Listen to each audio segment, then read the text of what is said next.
Hello, and welcome to the 47th episode of the 1001 Business Problems Solved with Microsoft Teams podcast. I'm Annie Rind, your faithful hostess with the mostest when it comes to improving your business. Today, let's not waste any time getting right into the topic because we don't waste your time on this podcast. We get in, get out, and send you on your way with actionable knowledge to improve your business, all in 6 minutes or less. Who owns Teams in your business?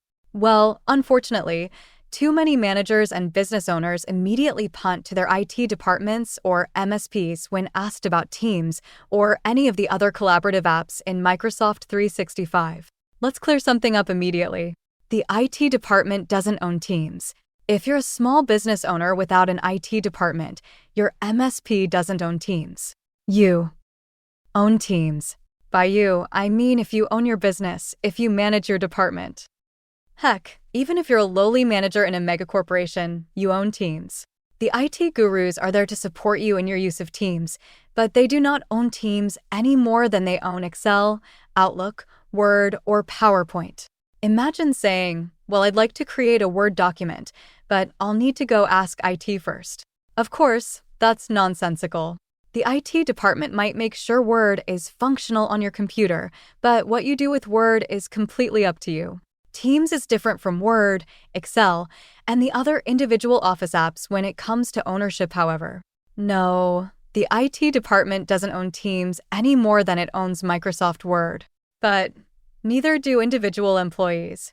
Individual employees do not own Teams, SharePoint, Planner, or any of the collaborative apps in Microsoft 365. The person who makes the decisions in a workgroup or department owns Teams. Period. Unlike Word, Excel, Outlook, and PowerPoint, Microsoft Teams is a group-focused application. The old Office applications are for individuals. Teams is for the workgroup. Therefore, the leader of the workgroup is the owner of Teams. Okay, Annie, you say. So the business leader is the owner. So what? Well, that means that the leader must take ownership.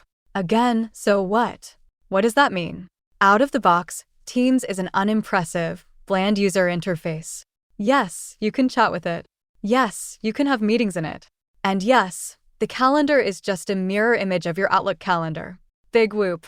If I had to use an out-of-the-box Teams site, I'd roll my eyes and not want to use it either.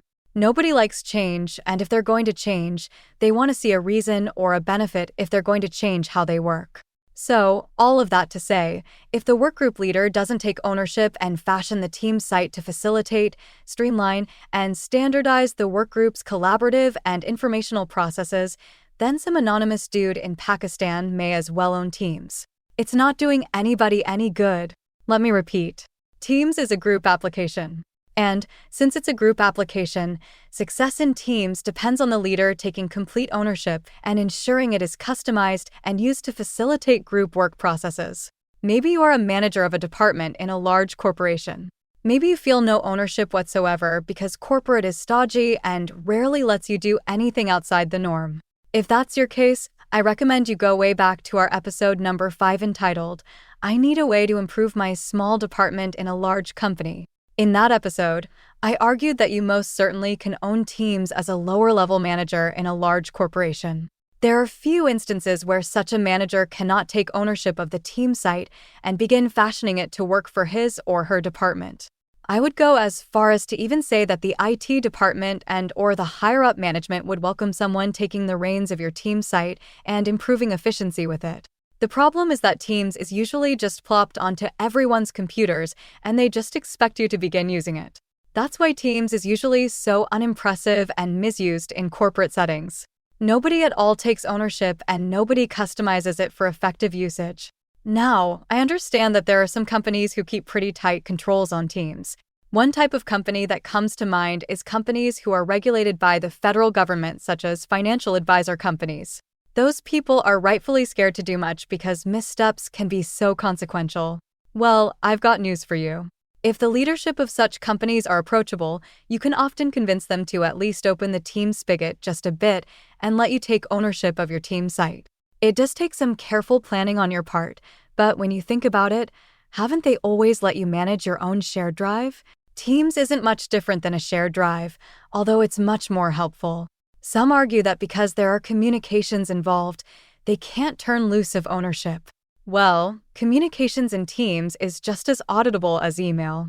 The problem is that it's a new technology and it's likely corporate management has just not seriously analyzed the potential and the ways that the company can improve with Teams while also improving oversight and compliance. Microsoft isn't stupid. They know there are HIPAA laws. They know there are strict regulations for financial institutions. They have built Teams to withstand such requirements. It just takes someone to take ownership of Teams and ensure I's are dotted and T's are crossed. Maybe that someone is you. So, what's the takeaway for today's show? It's that you own Teams if you are the leader of your workgroup or department.